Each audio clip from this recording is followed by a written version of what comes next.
lebih semangat, sekarang kita ice breaking dulu ya. Ya. Cluenya ikutin yang saya ucapkan ya. Ya. Ayam, ayam, bebek.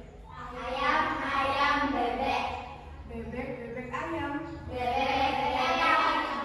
Berapakah ayam? Berapakah ayam? Ya, udah pintar. Udah tahu ya? Terima kasih ya.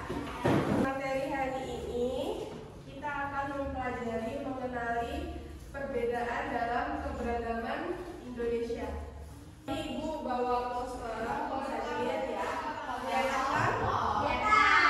Jadi di Indonesia kita memiliki 1.340 suku, 2.500 bahasa daerah, 6 agama.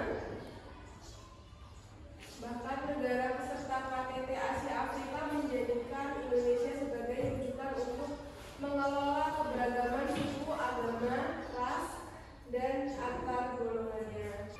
Jadi yang pertama, perbedaan dalam keberagaman Indonesia itu ada perbedaan agama. Di Indonesia ada berapa agama sih yang kalian tahu? 6. Ya, perbedaan agama.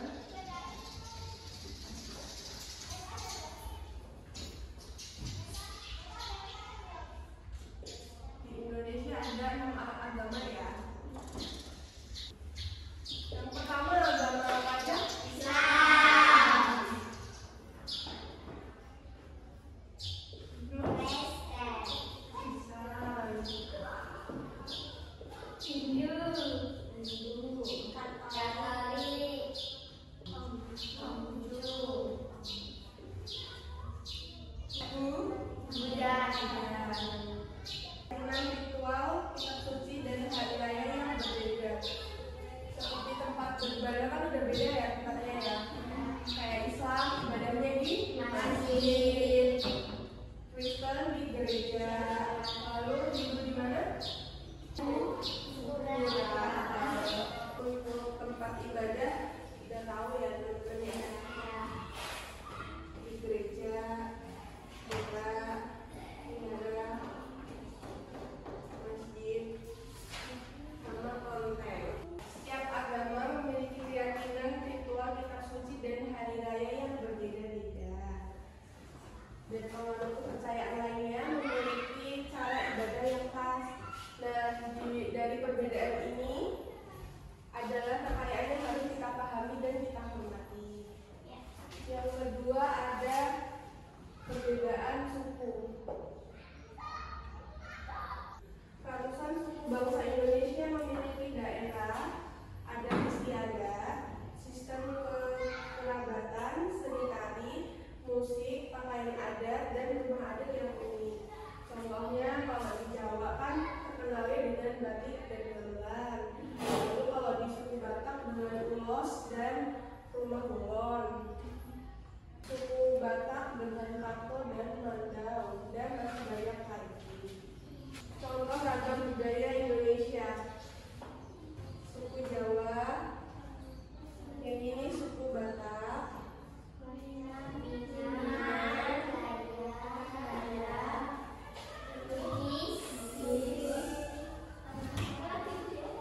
suku Alor,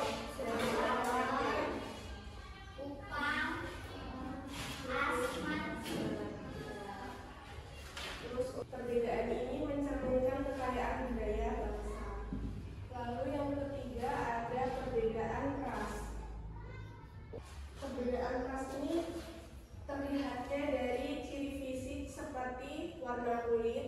Kita kan warna kulitnya berbeda-beda ya, ada yang putih, ada yang coklat-coklat atau hitam, ada yang kuning langsat gitu. Terus bentuk rambut kayak ada yang keriting, ada yang lurus,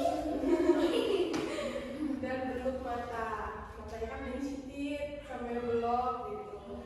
Nah, di Indonesia kita dapat menemukan berbagai ras seperti Melayu, Melanesia, Tionghoa, dan lain-lainnya.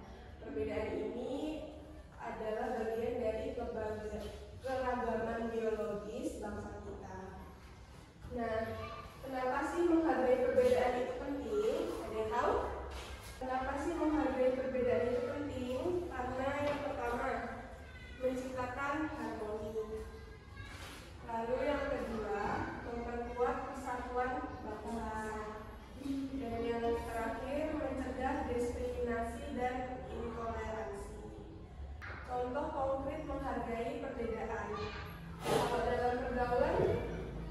bisa kasih contoh?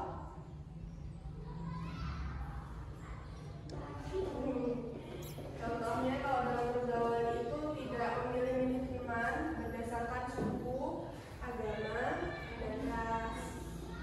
Lalu mendengarkan dengan baik ketika teman yang berbeda keyakinan menceritakan tentang agamanya. Kalau contoh di lingkungan sekolah, kita harus bekerja sama dengan teman dari berbagai latar dalam tugas kelompok, mengikuti kegiatan sekolah yang memperkenalkan keberagaman budaya. Lalu yang terakhir ada contoh di masyarakat. Kita ikut berpartisipasi dalam kegiatan gotong royong tanpa memandang perbedaan. Lalu menunjukkan rasa ingin tahu dan belajar tentang budaya tetangga yang berbeda suku. Jadi kesimpulannya adalah perbedaan agama, suku, dan ras adalah sebuah keniscayaan dan kekayaan bangsa Indonesia. Dari materi yang Ibu bahas tadi, ada yang mau bertanyakan nggak?